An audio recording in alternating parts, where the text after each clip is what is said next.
अस्सलाम वालेकुम। क्या हाल है आप सबका? उम्मीद है कि आप सब ठीक होंगे और मुझे भी दुआओं में याद करते होंगे। जैसा कि मैं इंटर पार्ट 1 इंग्लिश बुक 1 का चैप्टर नंबर 10 आज मैं आपको वो उसकी ट्रांसलेशन स्टोरी वाइज ट्रांसलेशन में करवाता हूँ और उसके क्वेश्चन आंसर के साथ मैं क्वेश्चन आंसर को भी तर्जमा करके आपको बताऊंगा ताकि आपको पता चले कि क्वेश्चन के मायने क्या है और उसका जो आंसर होगा फिर उसका भी तर्जमा होगा ताकि आपको पता चले कि आंसर का क्या मतलब है। ये नहीं कि सिर्फ इंग्लिश पढ़ा दी जाए आपको तो आपको समझना है। हमारा है the mild attack of locust.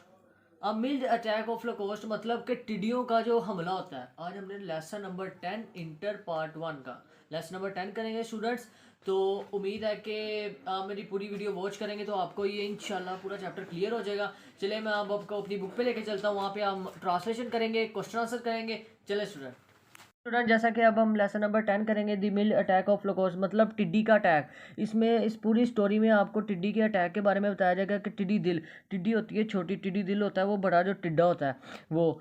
इसमें रैचर्ड, मार्गरेट और स्टेफिन 3 करैक्टर यूज़ हुए हैं और मार्गरेट इसमें लड़की का नाम है। होता कुछ ऐसा है कि ये ना मार्गरेट देखती है कि पहाड़ों की तरफ से ना टिड्डी का अटैक हुआ है और लाखों की तादाद में वहाँ से टिड्डियाँ इनके गांव की तरफ आती हैं। तो लोग ये फ़ौरन मार्गरेट को कहती है कि मदद के लिए कुछ लाओ अंदर से फैक्ट्री के या घर के अंदर से। उन्होंने ये नहीं बताया हुआ, उन्होंने बताया जैसे कोई कारखाना ऐसी की जगह बता दी हुई है उसके अंदर से ना कुछ लेके आओ, जैसे लकड़ी हो गई, कोई लोहे की चीज़ लेके आओ ताकि हम इनको मार सकें।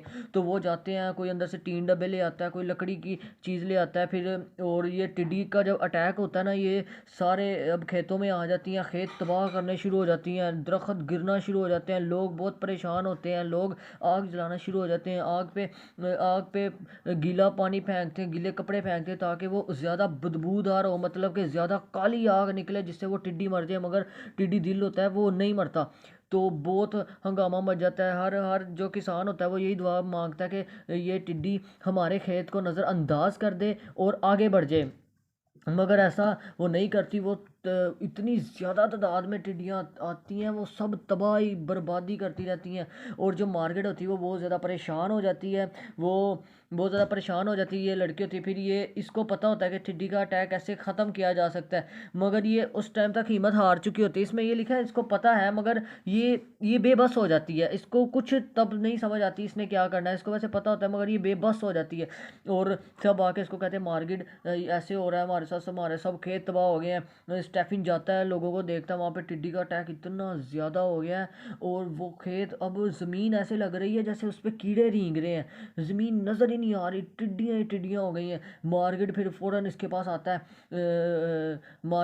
रेजर्ड फ़ौरन मार्केट के पास आता है कि ना ऐसा मेरे ना ऐसा हो गया, पूरा गांव तबाह हो रहा है, सारा कुछ तबाह बर्बाद हो गया, हमारे जानवर मर जाएंगे, अब हम क्या करें। मार्केट कहती है कि ना मार्केट चुप खड़ी रहती है जैसे किसी सदमे में चली गई हो। और फिर राजर की ना कपड़ों पे एक टिड्डी टिड्डी दिल बैठा होता है। राजर उसको निकाल के अपने नाखून से मारता है तो उसके पेट में से अंडे निकल आते हैं इतने ज़्यादा।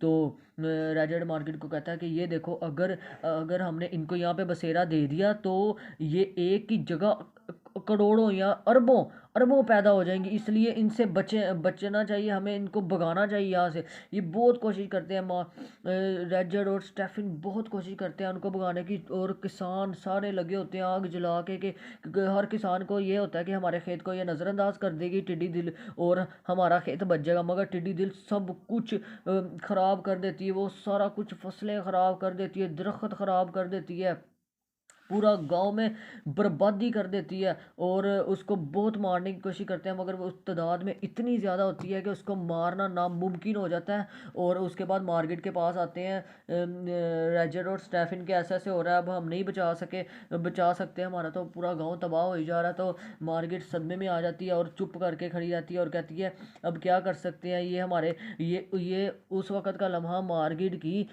सोच से बाहर हो जाता है काम कि अब हम इसको कैसे सही करें। तो जो रेजर्ड होता है उस रेजर्ड फिर खुद भी परेशानी में बैठ जाता है और सारे गांव वाले रेजर्ड इतनी परेशान होता है उसके बाद कहता है जैसा अल्लाह को मंजूर है। ये तीनों ऐसे ही सोचते हैं कि जो अल्लाह को मंजूर है वैसा हो गया। और ये आराम से बैठ जाते हैं और गांव वाले भी सारे, जब टिड्डी दिल सारा कुछ तबाह करके यहाँ से चली जाती है, फिर ये गांव वाले भी इनके पास आ जाते हैं, सारे किसान वगैरह बहुत परेशान होते हैं। फिर मार्केट उनको कहती है कि कोई, अब हम क्या कर सकते हैं, अल्लाह ने जैसा चाहा वैसे ही होना था, अब हम उनको नहीं भगा सकते। तो ये आराम से फिर अपने खाना खाते हैं, पेट भर के खाना खाते हैं सारे। और एंड पे यही लिखा कि पेट भर के खाना खाते हैं, कहते हैं जो अल्लाह को मंजूर था वैसे ही होना है। तो बाकी स्टोरी यहाँ पे एंड की जाती है। बाकी इसके मैं आपको आंसर क्वेश्चन बताता हूँ, इसके क्या है, इसके क्वेश्चन ये व्हाट आर लोकस्ट, मतलब कि टिड्डी जो है थी, टिड्डी वो क्या थी, मतलब कि टिड्डी क्या है, टिड्डियाँ जो है ना लोकस्ट वो क्या है। टिड्डियाँ एक कीड़े थे, ये ज़्यादातर एशिया अफ्रीका इलाके में रहते थे। जो टिड्डियाँ है ना, ये लोकस, ये क्या थी, ये एक टिड्डियाँ थी, टिड्डे थे। ये ज़्यादा कौन से इलाके में रहते थे, ये ज़्यादा अफ्रीकन वाले इलाके में रहते थे। इसका आंसर ये हो सकता है दी लोकस्ट और इंसेक्ट्स, ये कीड़े थे। They live mainly Asia and Africa, ये एशिया और अफ्रीका के रहने वाले थे। They fly very large group and eat leaves grass and crops, ये बहुत ज़्यादा तादाद में आए थे घास और दूसरे हशरात को खाने। What did the farmers throw wet leaves on fire? What did farmers throw wet leaves to fire? किसानों ने आग पर सब्ज गीले पत्ते क्यों फेंके।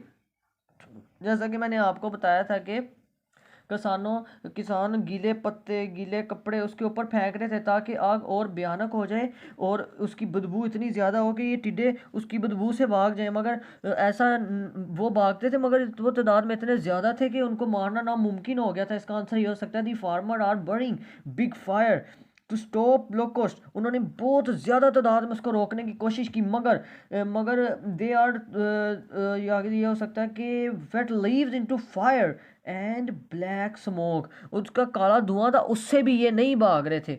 What was the disorder of every farmer मतलब कि हर किसान की क्या ख्वाहिश थी,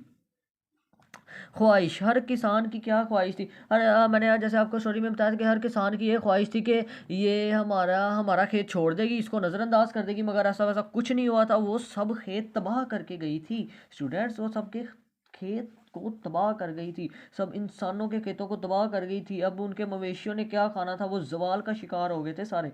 इसका आंसर ये हो सकता है every farmer are trying to best locust for leading a farmer, it was his desire to locust should overlook, और ओवरलुक मतलब उनको नज़रअंदाज कर दे उनके खेतों को। The farmer to go next, वो फार्मर कहते थे कि किसी और के खेत को, हमारे खेत को नज़रअंदाज कर देगी, किसी और के खेत को खा जाएंगी, मगर ऐसा वैसा नहीं था, वो सबके खेतों को खा के गई थी।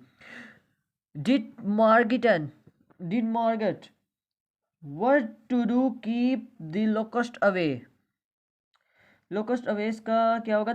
क्या मार्गरेट जानती थी कि टिड्डियों को दूर रखने के लिए क्या किया जाए।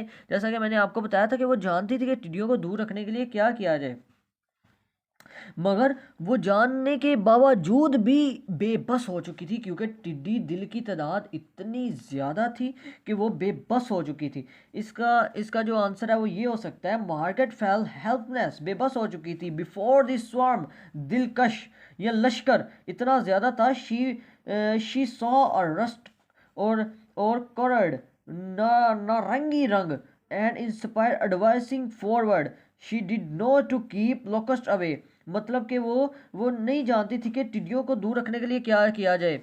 वो नहीं जानती थी कि टिड्डियों को दूर रखने के लिए क्या किया। व्हाट वाज द कंडीशन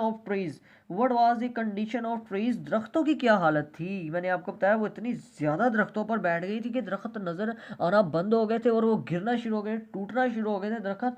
तो इसकी ये आंसर हो सकता है कि स्टूडेंट्स दरख्त अजीब और साख्त दिखाई दे रहे थे, और जो कीड़े उन पर ऐसे लिपट रहे थे जैसे ऐसे लग रहा था जैसे पूरा दरख्त ही रेंगना शुरू हो गया। तो इसका आंसर ये हो सकता है द ट्रीज लुक स्क्वेयर, मतलब अजीब हो गए, द स्टिल सख्त हो गए, दे वर क्लचड कच्चे लटके हुए थे, वट इंस्पेक्ट दे बोट टहने पर, इतने ज़्यादा वो टहने पर बैठे थे कि उसका जो वेट था,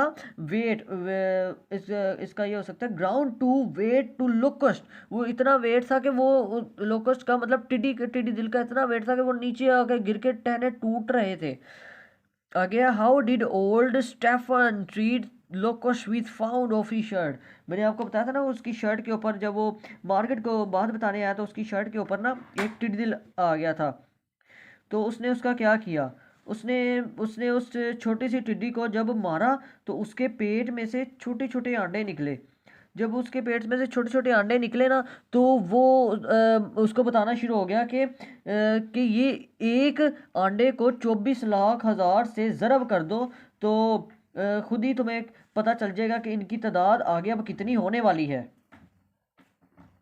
तो इसका आंसर ये होगा, he picked a stay locus of his shirt, split it down and he fall of eggs and imaginate, और उसने कहा इमेजिन करो the number of egg multiply by millions. अब एक टिड्डी को इतने मल्टीप्लाई कर दो मिलियन से, मतलब कि एक टिड्डी के अंदर इतने ज़्यादा अंडे हैं, वो अंडे देने के लिए जगह तलाश कर रही थी।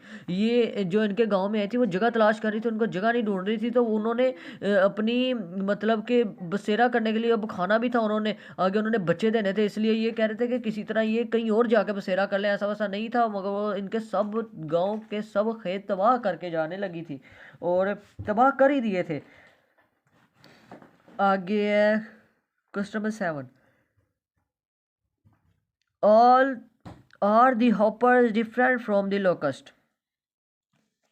इसका क्या फुदकने वाली टिड्डी दूसरी टिड्डियों से मुख्तलिफ होती है। What is the hopper different to locust, मतलब एक टिड्डी होती है छोटी, एक होती फुदकने वाली टिड्डी, वो बड़ी टिड्डी होती है, टिड्डी दिल उसको कहते हैं, वो इतना बड़ा टिड्डा होता है, वो आगे से उसके दो मुंह ऐसे होते हैं और पीछे से काफ़ी बड़ा होता है टिड्डा दिल। टिड्डी तो एक छोटी होती हाँ मुख्तलिफ होते हैं। इसका आंसर ये हो सकता है कि फुदकने वाली टिड्डियाँ छोटी होती हैं और जो टिड्डे दिल होते हैं वो बड़े होते हैं। इसका आंसर ये हो सकता है कि the hopes are the younger while locust are fall grow inside and much difference. ओ इन्होंने बताया हुआ कि हम इसमें ये लिख सकते हैं कि इतना डिफरेंस है एक टिड्डी और टिड्डे दिल में, कि टिड्डी को हम कह सकते हैं चाइल्ड और टिड्डे दिल को हम कह सकते हैं कि ये एक आदमी है। टिड्डी और टिड्डे दिल में एक आदमी और एक बच्चे जितना फ़र्क है। और आगे है, did Margaret lost heart on the loss of crops, मतलब कि क्या मार्गेट फसलों के नुकसान पर हौसला हार चुकी थी। तो जी स्टूडेंट, मार्गेट हौसला हार गई थी, वो कहती वो बेबस हो गई थी, वो उसको कुछ समझ ही नहीं आ रहा था मैं क्या करूं। इसका आंसर ये होगा, yes she lost her head, she did went to think locust even she felt like server, वो बचना चाहती थी। She tore in countryside, वो देहाती इलाकों में फुली रन, वो सोच रही थी कि देहाती इलाके पूरे बर्बाद हो जाएंगे, वो बेबस हो गई थी। तो एक दो क्वेश्चंस आगे भी हैं स्टूडेंट्स, उम्मीद है आपको नज़र आते होंगे जी। We are the locust compared with bad weather, तो टिड्डी का मुकाबला ख़राब मौसम में क्यों किया जाता है। इसका मीनिंग होगा कि टिड्डी का मुकाबला ख़राब मौसम में क्यों किया जाता है। मार्गेट ने ख्याल किया कि टिड्डियाँ हर वक्त, जैसे मैंने आपको बताया था टिड्डियाँ बहुत ज़्यादा आ गई थी, मौसम ख़राब हो गया था, सूरज की रोशनी ख़त्म हो गई थी आनी। इसका ये हो सकता है कि Margaret so dad he like bad weather and she come to locust turn and any moment, बस एनी मोमेंट। आगे होगा, why did the man eat their supper with good appetites. इसका यह है कि मर्दों ने शाम का खाना पूरी रगबत, जैसे मैंने आपको बताया किसान भी थक गए थे, वो जब मार्केट भी थक गया था, और इन्होंने खाना जब शाम हुई तो इन्होंने कहा कि अब हम क्या कर सकते हैं कि अल्लाह की तरफ से हमारे पे आफत आई है तो हमें खाना पेट भर के खाना चाहिए। रिलैक्स हो गए थे सारे, इन्होंने पेट भर के खाना खाया था। और इसका आंसर ये हो सकता है, they are supper with god appetite और they had for in and locust whole day, तमाम दिन ये मुकाबला करते रहे। व्हेन फीलिंग ट्राइड, वो बहुत ज़्यादा थक चुके थे, और हंगरी, बहुत ज़्यादा भूखे थे। And enjoy their meal and rich, और उन्होंने बहुत मज़े ले लेकर खाना खाया था। तो स्टूडेंट, उम्मीद है कि आपको मेरी वीडियो का समझ आई होगी। मैंने ट्रांसलेशन स्टोरी वाइज ट्रांसलेशन कराई है, उम्मीद है कि आपको समझ आई होगी। क्वेश्चन आंसर भी मैंने ट्रांसलेशन करवा दी है। इसके बाद हमारे मैं शॉर्ट सिलेबस के हिसाब से करवा रहा हूँ, जैसा कि मैं आपको हर वीडियो में बताता हूँ। तो ये यूनिट नंबर 10 है, इंग्लिश इंटर बुक 1।